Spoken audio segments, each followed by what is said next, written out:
Boa noite a todos vocês, a graça e paz seja com todos e com aqueles que vão estar nos assistindo e ouvindo. Nós estamos começando a nova série com um nome muito massa, chamado Anti-Trends, quebrando as tendências com verdades bíblicas acerca do discipulado. Esse é um assunto que eu amo esse assunto. Talvez tenha sido talvez um dos assuntos que eu mais tenho gasto a minha vida nesses últimos anos, tentando decifrar, tentando entender como nós olhamos para o discipulado de Jesus, o que Jesus queria ensinar aos seus discípulos, o que Jesus queria ensinar para um povo que, anos depois, estariam lendo aquelas palavras o qual ele estava proferindo e a vida que ele viveu com aqueles primeiros discípulos e depois estendendo, os números aumentando, mas ainda assim, diante da multidão, esse grupo minoritário que foi conhecido como o povo que abalou o mundo. Essa foi a expressão usada para o povo de Deus que estava lá no livro de Atos. Então, gente, como introdução, né? A gente vai ver algumas palavras que vão se repetir. E tá ok, né? Se você conhece um pouquinho na questão pedagógica, né? A repetição ela é importante para que ganhe forma. Então, você vai ouvir a palavra siga-me pra caramba, você vai ouvir a palavra vá ou vão pra caramba, essa questão de ser e fazer discípulos pra caramba. Então, vai ser rodeado dessa questão que nós vamos gastar os próximos domingos olhando nessa realidade. Gostaria de deixar, né, como parte, esse livro aqui nós temos de graça lá embaixo, na estante. Né, não sei se já está aqui já ou está lá embaixo ainda. A única coisa que você precisa fazer é ler. Então, você pode pegar o livro, a garantia que você pode pegar de graça é que você leia. Então, nós estamos aí usando esse livro como referência para a gente, né? Colocamos um nome mais legal do que o título, né? Deu uma misturada aí. E o outro livro nós não temos, mas você pode comprar, tem até de graça no Amazon. O Amazon não está pagando nada para nós, não tem nada, tá? Está de graça no Kindle. Uns livros incríveis. O Custo do Discipulado, do Jonas Madureira. Uma das maiores vozes do Brasil na questão teológica. Talvez aí um dos caras mais cabeçudo e inteligente que eu conheço. Ele tem um livro chamado Inteligência Humilhada. Se você sente que você é alguma coisa, lê Inteligência Humilhada e você vai ser humilhado. E eu ouvi falar que ele queria estudar teologia na Alemanha, então ele aprendeu alemão. E aí depois ele queria estudar teologia na França, ele aprendeu francês. Então, pode ser que ele venha querer aprender teologia em chinês ou mandarim ou qualquer outra coisa e ele vai aprender, simplesmente acontece dessa forma. Então, gente, eu gostaria de começar essa introdução pensando junto com vocês. Duas perguntas iniciais. O que vem à mente quando você ouve a palavra discipulado? O que vem à sua mente? Quando você ouve o pessoal falando, discipulado, o negócio é o discipulado, vamos fazer um discipulado, vai ter um discipulado. O que vem à sua mente primeiro, e o segundo é o que você acredita de fato ser discipulado. Porque são duas coisas diferentes. E dependendo do contexto que cada um de nós viemos, isso aí tende a ser muito mais explorado e muito mais expansivo, vamos assim dizer. E é impressionante ter tido a oportunidade de viajar ao mundo, de poder olhar nessa perspectiva da questão de ser um discípulo de alguém, porque o discipulado ele remete na questão de ser discípulo de alguém, né? E nós vamos olhar algumas definições ou coisa do tipo. Mas, por exemplo, nós não temos, eu já falei isso numa outra série, nós não temos uma coisa muito palpável acerca dessa questão de ser um discípulo de alguém na nossa cultura. A nossa cultura, ela não tem essa questão. O máximo que nós chegamos ali é na questão do aprendiz, dependendo de alguma coisa. Mas normalmente, por exemplo, o aprendiz tem essa coisa das artes marciais que tem a influência asiática, né? O Padawan, uma coisa assim, né? Tipo, nós temos talvez essa questão na coisa mais acadêmica, de ter alguém que é, cara, impressionante, que a gente quer ter alguma coisa, então a gente se considera, né, um aprendiz ou coisa do tipo. Mas a gente precisa olhar para essa realidade bíblica, e esse é o nosso desafio, olhar para as verdades eternas e antigas e como nós lidamos com isso, sem precisar atualizar nada. Simplesmente olharmos para a realidade bíblica e pensar o que isso, quais são as implicações dessas coisas na nossa vida em junho de 2024. Talvez nós somos enganados nas igrejas que nós viemos, da forma que nós somos ensinados. Talvez nós entendemos de forma errada, nós fomos ensinados de forma correta e entendemos de forma errada. E assim parece que uma grande parte da igreja, não só do Brasil, mas do mundo, vamos assim dizer, entende que é possível ser salvo e não seguir Jesus. E eu vou explicar isso mais, essa questão do seguir Jesus. Quais são as implicações dessa questão de seguir Jesus? E não é tipo assim, ó Jesus, eu vou te seguir, tá bom? E só precisa só andar por esse caminho e só chegar no destino final. Não, esse seguir Jesus, ele tem muitas coisas.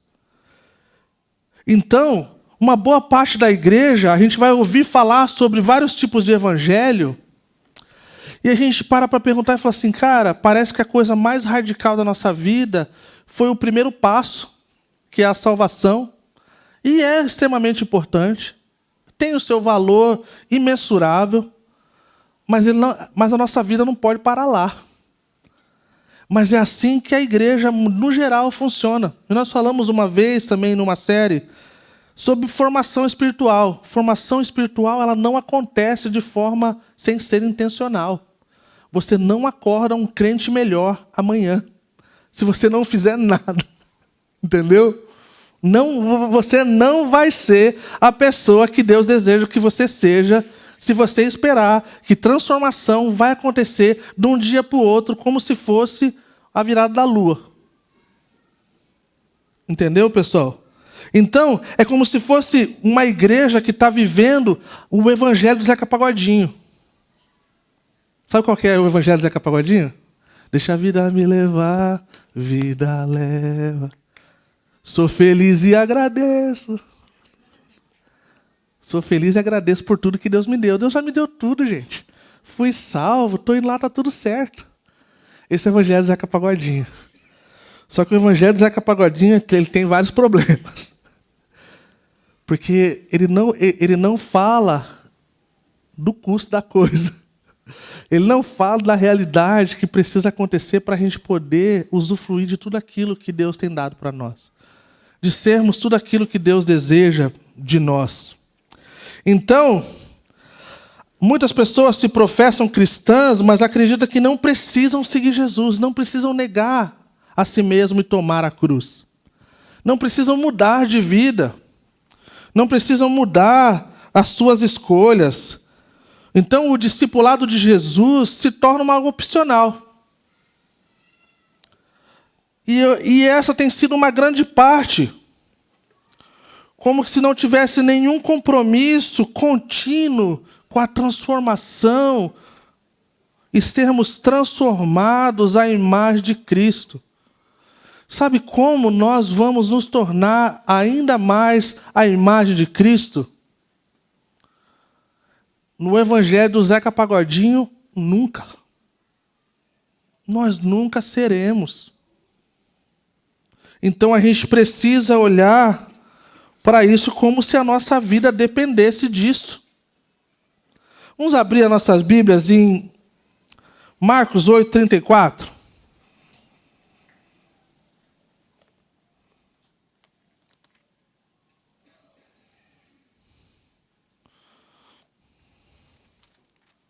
Marcos 8, 34. Diz assim: então ele chamou a multidão e os discípulos e disse: se alguém quiser acompanhar-me, negue-se a si mesmo, tome a sua cruz e siga-me. Pois quem quiser salvar a sua vida, perderá, mas quem perder a sua vida por minha causa e pelo evangelho, a salvará. Gente, isso aqui já leva a gente para um negócio meio diferente. Opa, peraí, tem que perder alguma coisa nesse negócio, mas sou feliz e agradeço por tudo que Deus me deu. Essa parte aí não falava, não tinha uma parte que falava essa questão do perder alguma coisa. Para ganhar tem que perder? Como é que funciona essa questão? Mateus 28, 19.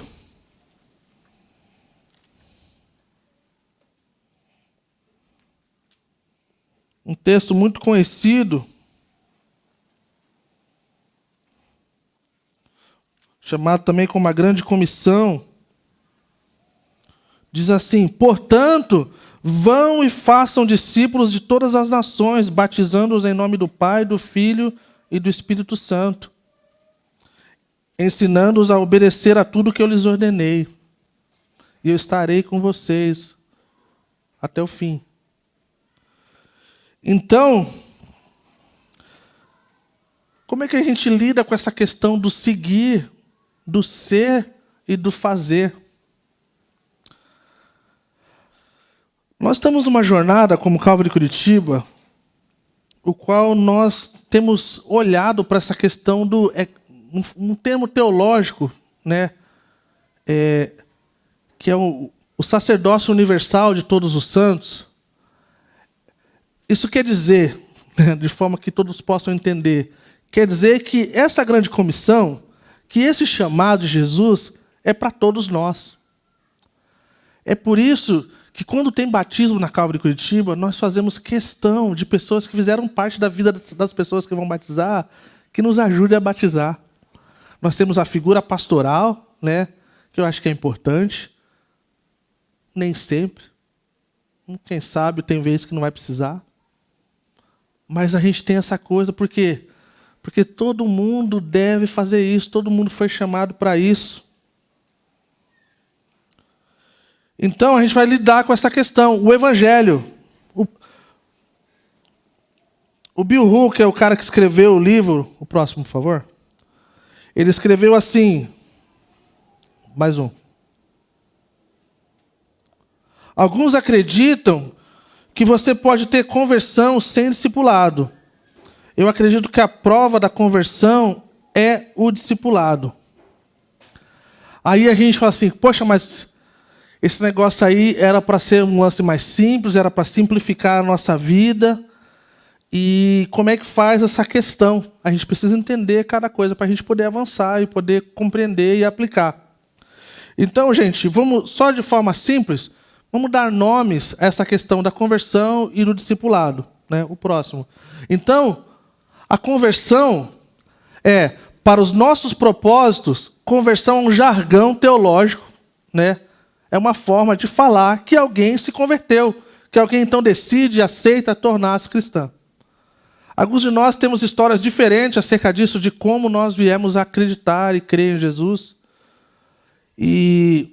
Mas todos nós aqui que nos consideramos cristãos, nós tivemos que confessar. Nós tivemos que reconhecer o senhorio de Cristo sobre nós.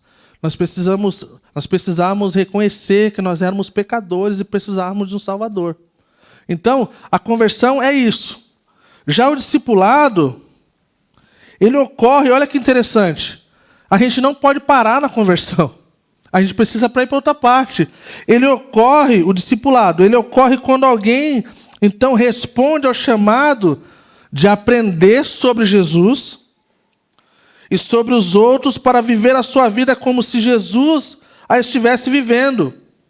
Como resultado, o discípulo torna-se o tipo de pessoa que faz naturalmente o que Jesus fez. Na série Praticando o Estilo de Jesus, uma das definições do que é ser um discípulo é dividido em 3 partes. É estar com Jesus, tornar-se como Jesus e praticar o estilo de Jesus. Então, essa é a coisa. Se você quer ser parecido com Jesus, você precisa estar com Ele, porque não tem outra opção. Não tem. Estar com Ele quer dizer muita coisa. Mas estar literalmente é de ter Ele como Senhor, de ter Ele na sua vida diariamente e ter todas essas questões de hábitos e práticas que fazem com que a gente se torne como Ele e a gente então pratique as suas obras. O Jonas Madureira, ele coloca o discipulado em dois sentidos, que é essa questão de ser um discípulo e de fazer discípulo. Ele fala assim, refere-se ao ato de seguir Jesus, né, imitar a Cristo, e o outro ato de ajudar alguém a seguir Jesus, ajudar os outros na imitação de Cristo. Gente, a gente pode esquecer tudo que a gente aprendeu sobre discipulado, de verdade. Se a gente pegar essa coisa aqui e a gente então colocar como algo que a gente vai dedicar a nossa vida, a gente vai acertar o lugar correto. A gente vai acertar o alvo. Porque é essa a questão. É essa a questão de nos tornarmos discípulos e então ajudarmos pessoas a se tornarem as mesmas pessoas e então praticarmos então as obras do nosso mestre, e isso se torna uma segunda natureza, uma segunda pele para a gente. O Scott McKnight, ele fala assim, um livro muito incrível sobre o Evangelho, o qual eu tenho usado como ajuda na leitura através da exposição de Marcos, né, qual terminamos a primeira temporada. Ele fala assim, acredito que o significado da palavra evangelho foi roubado pelo que acreditamos sobre salvação pessoal. E o evangelho foi reformulado para facilitar a tomada de decisões. O resultado disso é que a palavra evangelho não significa mais em nosso mundo o que originalmente significava para Jesus ou para os evangelhos. Então a gente vê uma coisa desafiadora. A gente vê que a gente tem um trabalho de casa, a gente tem um desafio muito grande de lidar com essa realidade. Então, eu não desejo julgar ninguém, tá? E eu me coloco na situação de que a gente está no mesmo barco em relação a isso. E a gente vai precisar rever a nossa cosmovisão bíblica, a nossa forma de ver e enxergar a realidade de quem Jesus é. Cara, quais foram as coisas que ele falou, quais foram as suas práticas. E não aceitar essa distância como se fosse assim, cara, é assim que é. Né? Tá tão longe, 2000 e poucos anos atrás, tipo assim, cara, a gente está brincando lá na nossa mentoria do presbitério, né? Nem Jesus Cristo de os braços abertos agradou a todo mundo, né? Quanto mais eu. E aí a gente aceita esse negócio, né? Como se a gente não precisasse se esforçar. E eu não estou falando de fazer nada nas nossas forças, do nosso jeito. Não. É aquela coisa de quanto mais nós o conhecemos, mais nós o amamos. E quanto mais nós somos perdoados, mais nós amamos. Mas existe, sim, uma crítica muito importante e contundente acerca desse evangelho que nós temos vivido no mundo evangélico, que vê o discipulado como um caminho secundário e opcional, onde a gente coloca a culpa na correria, onde a gente coloca a culpa no trabalho, onde a gente coloca a culpa na família, onde a gente coloca a culpa em qualquer coisa. Mas, na verdade, isso requer uma responsabilidade de entendermos mesmo a nossa vocação e chamado. Né? É como assim, a gente dizer sim a Jesus num discurso que não é o mesmo que tomar a cruz. Negar a si mesmo e segui-lo. Alguém disse assim, não é como uma coisa de troca, tipo assim, eu me inscrevi para o dom gratuito da salvação, agora o que vem adiante eu não estou afim. Mas eu quero ser cristão, quero ser evangélico, quero usufruir de todas as bênçãos de Deus, de todas as coisas que Deus tem para mim e para essa igreja. Mas assim, daqui não passa. E não existe essa realidade, pessoal. não existe. Essa realidade, ela é inexistente. Então o Evangelho, né? O que é o Evangelho? Próximo. O Evangelho é as boas novas. Muitos de nós já ouvimos essa realidade. É as boas novas, né? Interessante pensar que essa palavra ocorre mais de 90 vezes, né, no Novo Testamento. E é uma tradução do substantivo grego euangelion. Tanto o substantivo como a forma verbal, né, evangelizo, derivam do substantivo angelos, que quer dizer, traduzido, né, como mensageiro.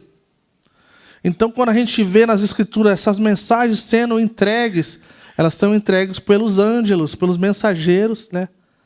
Então, é da onde vem a palavra anjos, né? Anjos são mensageiros também da palavra de Deus. E isso em si já tem uma conotação de que o Evangelho, por ser uma boa nova entregue por mensageiros, é que ele tem essa dupla função, o de recebermos e aceitarmos e sermos nós mesmos próprios mensageiros. Então isso nos coloca nessa situação. Esses ângelos, né, esses mensageiros eram que traziam as mensagens de vitória ou notícias políticas que geravam alegria. Pode avançar. Mais uma. Aí. Então, gente, uma definição do Evangelho. A gente precisa de uma definição. Muitas pessoas têm as suas definições e muitas delas estão corretas, tá? O Neto é um amigo meu e ele conseguiu superar muitos dos maiores teólogos que eu conheço e gastou um bom tempo da vida dele lendo tudo quanto é tipo de livro sobre o Evangelho. E ele chegou a essa definição, o qual eu amo. O Sproul, ele define o Evangelho como Jesus, né? Como tudo que Jesus é. O John Piper define que o Evangelho é Deus. Mas eu amo isso aqui. O Evangelho é Jesus, tudo que ele foi, é e será, e tudo que ele fez, faz e fará, pelo poder do Espírito Santo. O Filho é para nós a boa nova da parte do Pai. Então essa é a obra de Deus através do Filho e através do Espírito Santo, tocando as nossas vidas como seres humanos criados pelo Senhor, feitos à sua imagem e semelhança, o qual, depois da queda, foi desconfigurada e precisa dessa manutenção constante para que possamos avançar em direção e sermos aquilo que o Senhor deseja que sejamos. Então essa definição, o Evangelho é Jesus, tudo que ele foi, é e será, e tudo que ele fez, faz e fará, pelo poder do Espírito Santo. O Filho é para nós a boa nova da parte do Pai.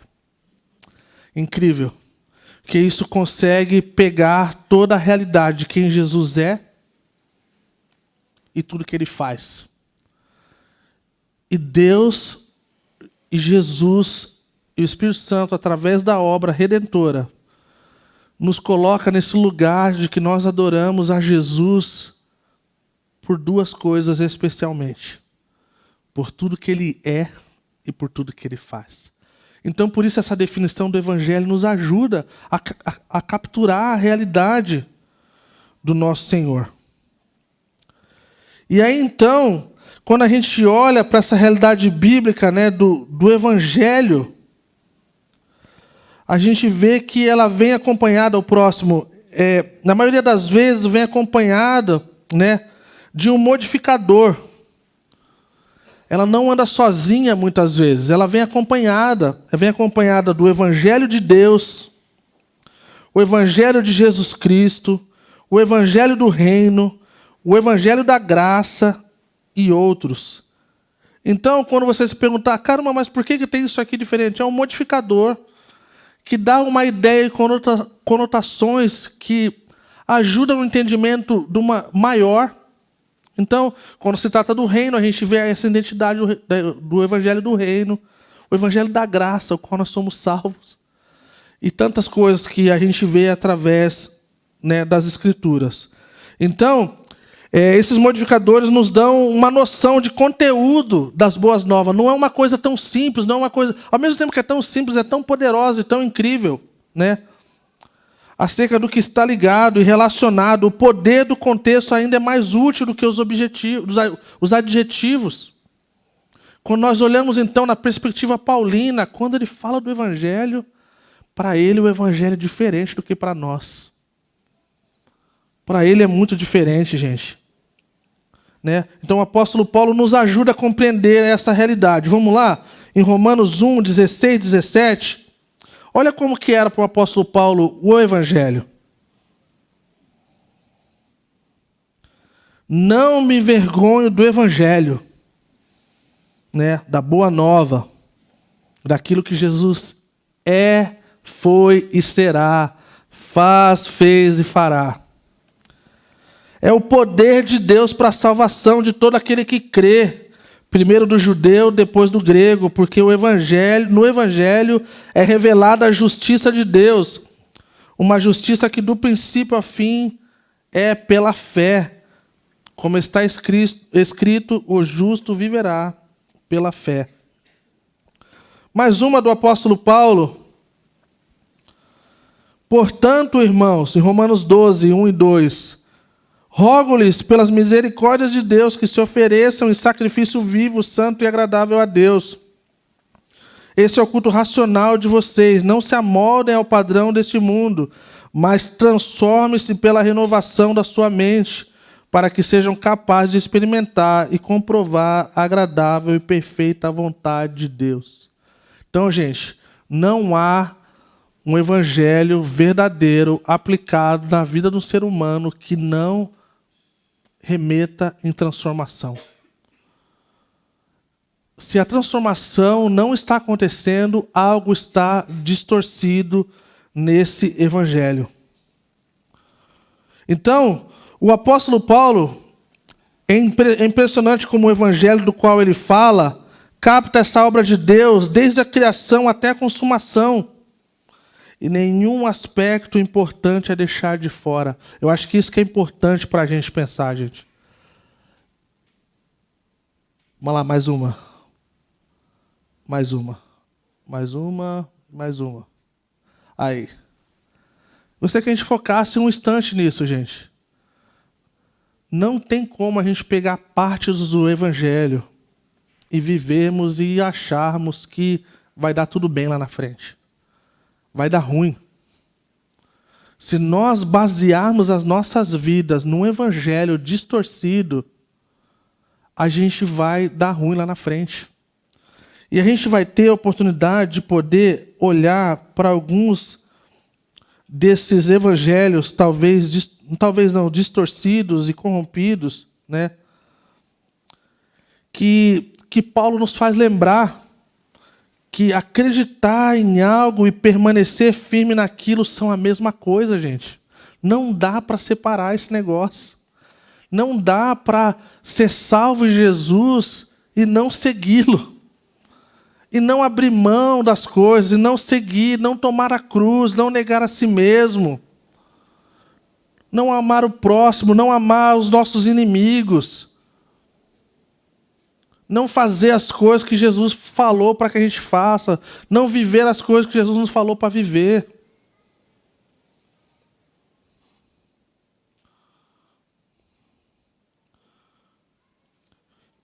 Primeira Coríntios 15, 3, talvez seja o texto mais conhecido, 3 a 6. É o próximo. Talvez seja o texto mais conhecido no Novo Testamento, o qual Paulo ele explica a realidade do Evangelho. Então ele divide em 3 partes, como Cristo morreu, né? Cristo foi sepultado e Cristo ressuscitou. Então ele divide em 3 partes de forma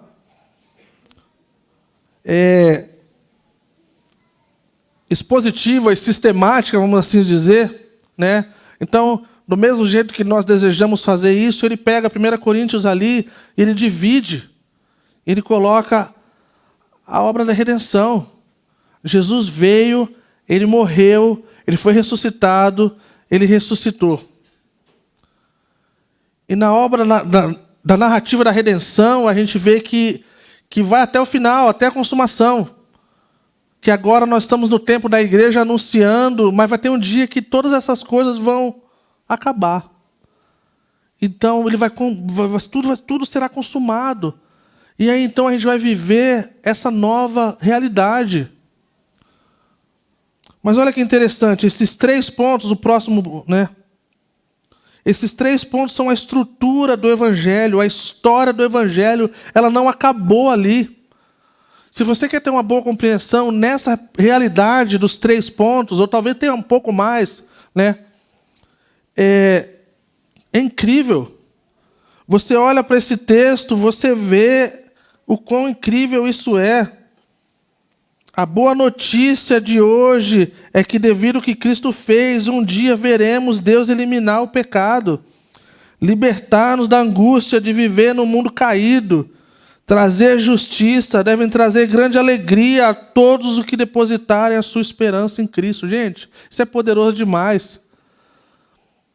Mas parece que falta essa coisa da perspectiva de Paulo, quando ele fala com garra e gana desse poder para salvar, desse poder para transformar o que ele falava que era o pior dos pecadores. Então nós estamos nessa grande história, gente. E essa grande história, nós não somos as pessoas mais importantes, mas nós somos as pessoas as quais a pessoa mais importante dessa história escolheu para fazer essa história. Isso é incrível.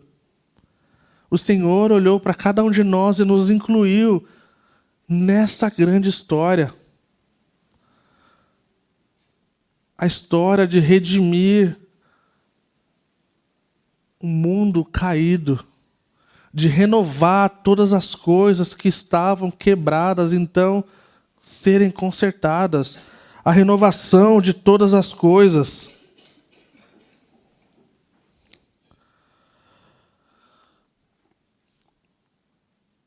E a gente pode pensar, então, de forma rápida, como nós poderíamos pregar do Evangelho para alguém? Se a gente usar essa perspectiva de Paulo em 1 Coríntios 15, a gente pode falar em pouco tempo. Na verdade, tão pouco tempo que pode ser a história do elevador. Aí você pede para as crianças apertar todos os botões.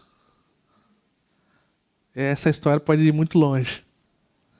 Mas a realidade é que, se tivéssemos que explicar esse evangelho rapidamente, nós poderíamos dizer que Jesus veio, ele viveu, que afirmou ter sido enviado por Deus, quem foi morto, a sua morte traz reconciliação para toda a criação. E a gente então finalmente poderia compartilhar que Jesus ressuscitou da morte, que ascendeu ao céu e voltará para trazer a realidade prometida. É simples, bem simples. Para ter acesso a esse dom de Deus, as pessoas devem reconhecer que precisam dele, voltar-se para Jesus e começar a segui-lo com prova da sua fé. Essa é uma parte da proclamação do Evangelho. Não requer eloquência, não requer uma voz incrível, não requer uma coragem fora do normal. Requer um entendimento de que nós fazemos parte dessa grande história. E que o Senhor confiou a nós isso. E se isso, então, faz parte da nossa vida, é a nossa realidade, a gente vai, então, conseguir expressar de alguma forma, né? Alguém disse uma vez que pode ser também de uma outra forma simples. Paulo fez isso de algumas formas. Era quem eu era sem Deus e quem eu sou agora com Deus. É uma forma simples também de proclamar o evangelho. Eu lembro no ano passado, nós estávamos ouvindo algumas histórias, testemunhos, e quão edificante é para a gente ouvir de pessoas que estão se convertendo na nossa comunidade.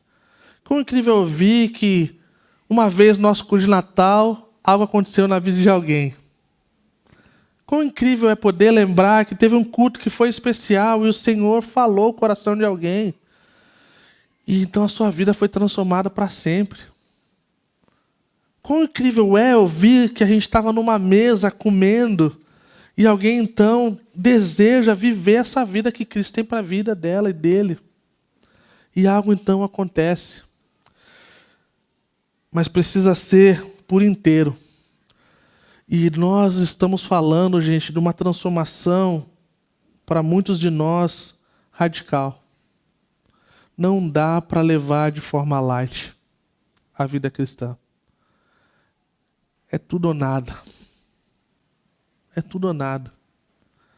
E não é acerca da nossa capacidade de fazer o correto. É acerca da nossa compreensão de desejar fazer o correto. É a nossa compreensão de entender que faz parte da realidade da vida cristã sermos aquilo que o Senhor deseja. Então, a gente vê através dos evangelhos que aquele que roubava não rouba mais. Aquele que matava não mata mais. Aquele que era dado ao álcool já não é mais dado ao álcool. Aquele que era dado ao sexo já não é mais dado ao sexo. E a lista vai. E nós aprendemos então identidade. Nós aprendemos quem nós somos em Deus. Nós aprendemos o que o Senhor fala de nós. Então todas as outras coisas, elas perdem o seu valor. E então isso gera uma pergunta para a gente. Talvez para você vai ser um pouco diferente, né? Mas qual é o evangelho que estamos pregando? No caso de vocês, qual é o evangelho que eu estou ouvindo, ou absorvendo, ou vivendo na minha vida? E isso aqui mexe com a gente. Eu costumo dizer que a gente é muito privilegiado, mesmo sendo uma igreja pequena, mas de ter uma equipe pastoral, que se alguém falar alguma coisa ou fizer alguma coisa que requer uma ação urgente e não passiva, vai acontecer, gente. Nós estávamos conversando outro dia na nossa reunião pastoral e a gente estava nessas coisas que estão acontecendo aí no mundo cristão evangélico e todos os escândalos e todas as coisas. E eu estava pensando assim, eu falei para o nosso grupo, eu falei assim, cara, uma igreja séria, depois de um áudio desse, essa pessoa já deveria ter sido tirada. Indiferente do que estava acontecendo. E isso é uma coisa que tem a ver com o evangelho. Porque não condiz com o evangelho. As coisas que estão acontecendo e que precisam vir à tona, e que precisam ser feitas justiça. E isso é um privilégio para nós, como Calvary Curitiba, do zelo que nós temos pela palavra de Deus. Nós não somos perfeitos. Nós não somos os únicos que ensinam a palavra. Nós não somos os únicos que ensinam de forma expositiva e sistemática. Mas nós temos sim um zelo por isso, gente. Então a gente precisa cuidar com o que a gente ouve, porque de uma forma nós estamos sendo moldados. E de alguma forma nós temos sido ensinados, mesmo a gente não entendendo. Algo tem nos discipulado no nosso dia a dia. Seja as coisas que nós assistimos, seja as coisas que nós ouvimos, seja a coisa que nós vivemos no ambiente no qual nós estamos inseridos. Então, vamos lá. 6 tipos de evangelho. Vou passar de forma bem rápida, mas é o suficiente para dar uma sacudida na gente. O evangelho do perdão foi praticamente o que eu citei no começo. A gente é salvo e a gente não precisa seguir Jesus. A gente não precisa negar a nossa cruz, negar a si mesmo, carregar a nossa cruz. A gente simplesmente pode viver a vida. Então, esse do receber o perdão, ser perdoado, somos salvos e nada muda, ou pouca coisa muda. O que isso cria na gente? Isso cria na gente que seguir a Cristo é opcional. que a gente pode viver a vida que a gente quiser, porque afinal de contas a gente já está salvo. E esse evangelho não é correspondente ao evangelho do reino. O evangelho da esquerda. Fazia tempo que o Cacá não fala nada de política, coisa desse tipo, né? Tá bom. O que o evangelho da esquerda tem a ver com... Tem a ver com foco no pobre, no necessitado, que não é o suficiente para poder nos levar ao evangelho de Jesus por inteiro, completo. Ele é alimentado por uma acomodação à cultura, ele cria isso. Nós ficamos acomodados com a cultura. A verdadeira verdade, ela se torna opcional, né? Então a gente vê esse relativismo dentro da igreja, né? O que a Bíblia chama de pecado já não é mais tanto assim. Inclui pautas identitárias, ideológicas, temas calorosos como aborto e gênero, o qual de tempo em tempo são trazidos e de tempo em tempo há grandes discussões. E eu levo muito a sério esses temas, tá? Não levo de forma light. Estudo bastante para não ser um tolo na internet, nem na vida normal. Sou muito bem amparado de bons pastores e teólogos para não falar besteira e nem fazer nada na igreja que não seja algo que agrada a Cristo, né? Então, essa realidade ela está impregnada na cultura aí, gente. Mas isso não revela o Evangelho de Jesus Cristo em sua totalidade. E é tanto que para a gente, o pobre, o aflito e o necessitado faz parte da nossa oração de envio, gente. Então isso não é incoerente. Porque Jesus falou, o Espírito do Senhor está sobre mim. Para pregar para os pobres, para libertar os cativos. Então, essa é uma realidade, não é a única realidade. Então, uma igreja que deseja viver tudo aquilo que Jesus tem para ela através do Evangelho, do Reino, ele tem que ter algumas dessas coisas, mas ela não é o suficiente. O cristão ele não se encaixa num lado só. Ele se encaixa numa coisa maior, que é o Evangelho do Reino. O Evangelho da prosperidade é o Evangelho que reivindica os seus direitos. É o Evangelho que você declara. E aí então, o que ele cria?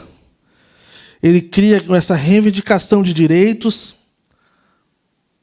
um termo muito... O cara que usa o termo gerenciamento de Deus, mas é como se você manda em Deus. Você não manda em nada, mas você acha que manda em Deus. Né? Vamos dizer assim.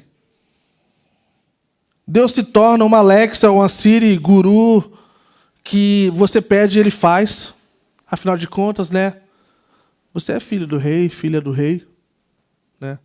Estou sendo irônico, tá, gente? Vocês não conhecem. Não é verdade. Que aí você tem que morar no melhor, dirigir no melhor, digitar no melhor, fazer qualquer coisa no melhor. E aí você chega uma vida saudável no melhor. E aí você chega, não precisa ir muito longe não, você chega a uma realidade que é ilusão. Que essa realidade, ela não... Por mais que para Massal possa falar diferente, é assim, mas não é verdade esse bilhete. Não é. Eu conheço pregadores que pregam essas coisas, e um deles especificamente, o pai dele e a esposa dele morreram de câncer.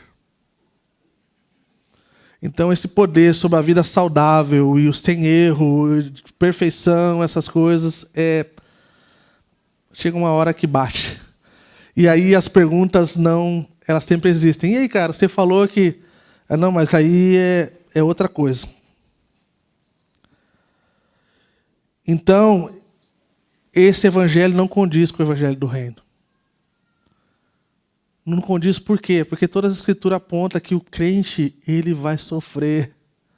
Que o crente vai passar por luta. É garantido o vale da sombra da morte. O vale da sombra da morte, gente, para você que é crente, você que está chegando agora, você já está há muito tempo no rolê, não é se, é quando, gente. Nós vamos passar pelo vale da sombra da morte. Mas o Senhor é o nosso pastor e nada vai nos faltar. Ele prepara uma mesa para nós diante dos nossos inimigos. A sua vara, o seu cajado nos protege. Fidelidade e misericórdia nos rodeiam todos os dias da nossa vida. Esse é o Evangelho de Cristo. Você vai passar por luta. O Senhor é nosso refúgio e fortaleza no dia da angústia. Não é quando a gente ficar, não é se a gente vai ficar angustiado, nós vamos ficar angustiados. Amém? Então é isso. Você que está chegando, bem-vindo ao time. Mas tem um pastor que é bom. Um bom pastor. Um bom pastor, ele dá a vida pelas suas ovelhas. Ele não maltrata as suas ovelhas. Ele se dá por ela. Ele promete que vai estar com ela. Esse é o Evangelho.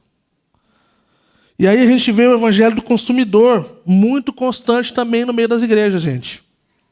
O consumismo, essa satisfação das necessidades. O que isso gera na gente? Gera uma impaciência indulgente, um vício por desejo. Um vício das coisas serem como a gente quer. As pessoas vêm para a igreja, é como se fosse um cinema.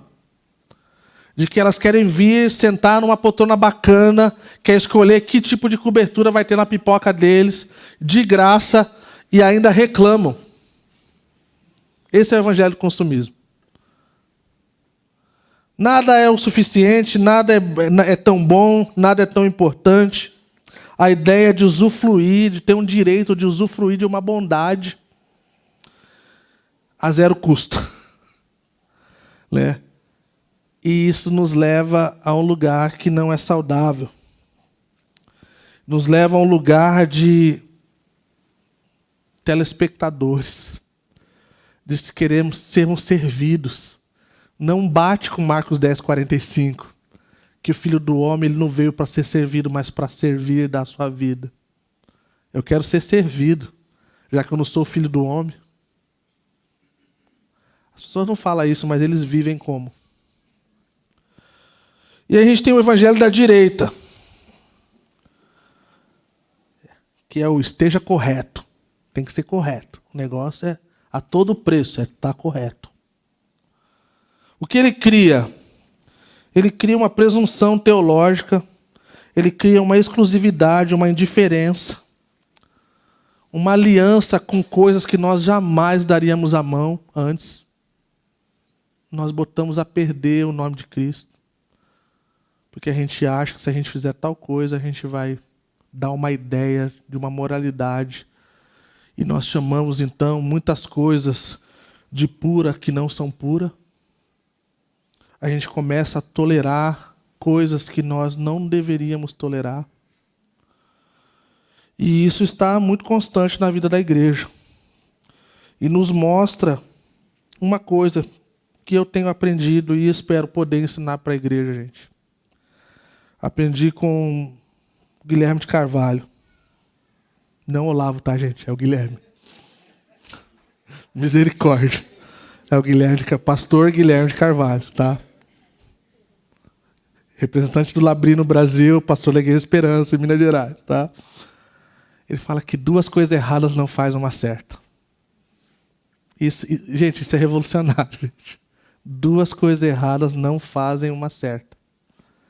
Então, o Tim Keller costumava dizer que o cristão ele não encontra abrigo em nenhum desses 2 lados. Nós devemos sentir um desconforto. Por mais que nós estejamos caindo ou de mão dada com certo lado ou coisa do tipo. Mas seria muito melhor se nós fôssemos conhecidos pelo Evangelho de Cristo, pelas coisas de Cristo que nós somos. Não é verdade? As outras coisas é... E pensar aí que 30 anos atrás não havia essas brigas, essas discussões. É radical. E aí então chegamos então no Evangelho do Reino. O Evangelho do Reino, gente, o Evangelho do Reino é o que a gente deseja. O Evangelho do Reino é o que a gente gostaria de que fosse realidade na nossa vida. Que é o siga-me. O que o siga-me, o que ele faz? O que ele cria na gente? Ele cria uma alegria, um engajamento, um desejo de seguir e aprender a viver como Jesus. E aí então a gente perde a noção das outras coisas. Então o que brilhava já não brilha mais para a gente. As coisas que a gente batalhava, a gente já não está mais afim. Porque a gente encontrou algo muito melhor. E é por isso, gente, que é importante o tipo de evangelho que a gente prega. Por isso que é importante o tipo de evangelho que a gente ouve. E você está vendo, conforme o tempo passa, gente, um monte de desgraça que a gente está ouvindo e assistindo, gente, no meio evangélico. O evangelho do reino está sendo bombardeado. Parece que, eu costumo dizer, parece que Satanás está sentado, gente, de boinha, assistindo Netflix, mano, e a galera, no nome de Deus, fazendo um monte de coisa que não deveria. E aí, então, sabe o que isso faz? Com que quando as pessoas começam a vir para a igreja e se convertem, eles acham assim, cara, eu vou seguir a vida porque até os caras já estão 30 anos no rolê, abrindo não sei quantas igrejas, estão vivendo assim, então... E a gente vê a sinceridade do coração, assim, de coisa assim, de quando nós pecamos, o Espírito Santo fala no nosso coração e a gente pede perdão. E a gente fala assim, cara, a minha vida é com o Senhor. Ela remete na comunidade, mas inicialmente ela é no Senhor. Então, o Bill Hall, né, no livro, ele fala assim que o evangelho que nós pregamos produz discípulos ou consumidores e serviços religiosos. Tipo assim, que tipo de coisa a gente está produzindo, né? E aí ele fala, quando começarmos a viver para os outros... Próximo. Começaremos a ter sobre os outros o mesmo efeito que Jesus teve. Cara, você tem dificuldade com alguém nessa vida, gente? Ore por essa pessoa, cara. Você vai ver. Você vai ver uma coisa miraculosa no seu coração. Você vai ver. Talvez você vai se lembrar que o seu coração sabia amar de uma forma como ele nunca amou. E você vai perceber, talvez, que as coisas assim mudaram. Mas o que na verdade mudou foi o nosso coração.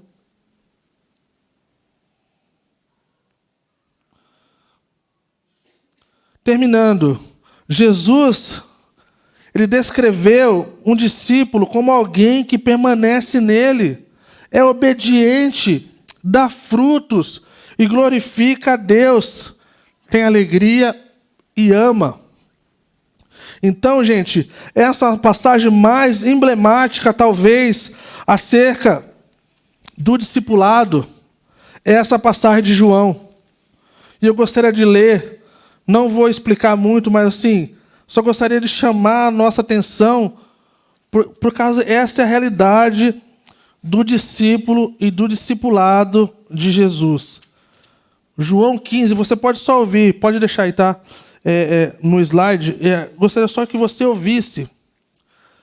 João 15, a partir do versículo 7, diz assim: se vocês permanecerem em mim e as minhas palavras permanecerem em vocês, pedirão o que quiserem, lhes será concedido.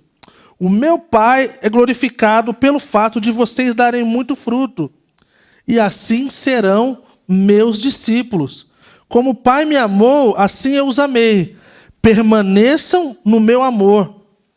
Se vocês obedecerem aos meus mandamentos, permanecerão no meu amor, assim como tenho obedecido aos mandamentos de meu Pai, e em seu amor permaneço. Tenho-lhes dito estas palavras, para que a minha alegria esteja em vocês, e a alegria de vocês seja completa.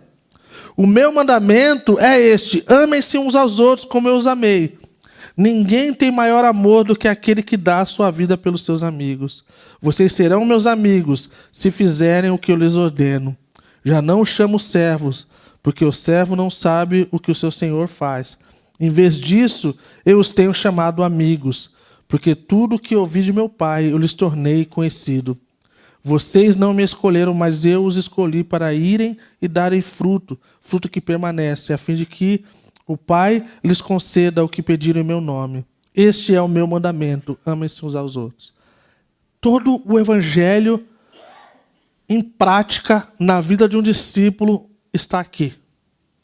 É alguém que permanece na videira, é alguém que produz frutos que permanecem.